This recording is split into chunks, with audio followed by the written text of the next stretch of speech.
The next step is obviously how are we going to fund that program? Yeah, so one of the things that we're kind of proud of is the fact that we don't use any ad valorem tax to fund this program. So no tax dollars are used to help support it. The three funding sources that we have are donations, fundraisers, and small grants. And so that's where we get the money to be able to operate the program. Is it difficult when it comes to fundraising and getting people to donate from the outside? How is that facilitated? Who controls that money? How does all that work?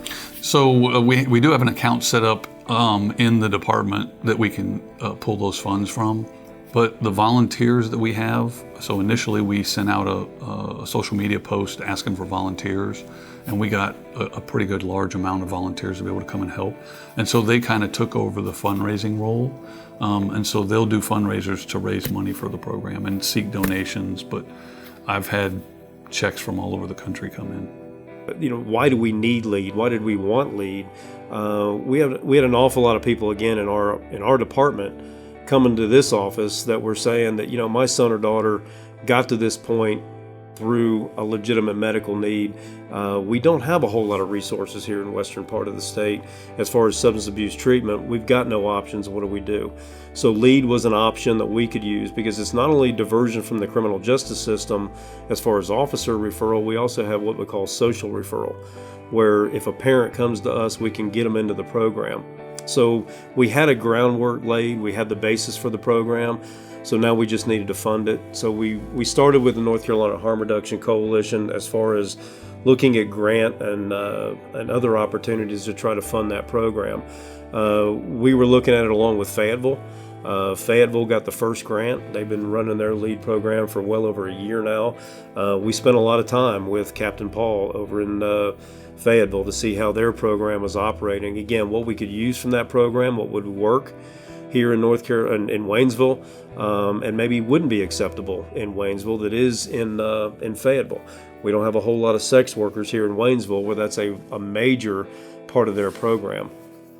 So we were fortunate after the Fayetteville program had started. We did get grant money from the CURES grant, which is federal money coming back into the state through the governor's office. We did applied for and qualified for a grant for the LEAD program here in Waynesville. What specifically does the funding go to? Like what is actually paid for?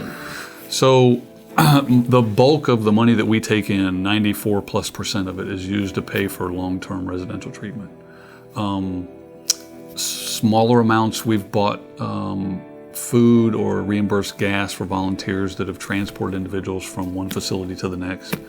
And we've spent a little bit of money on admin as far as flyers or business cards and things like that. But the bulk of it goes to paying those residential treatment programs. And, you know, right now we've got a lot of people wanting to come help with the program. We're not soliciting people to come help with the LEAD program, but we're getting calls and emails every other day with what can I do to help. We've got people in the faith community. We've got people in all walks of life wanting to know what they can do to help with the LEAD program.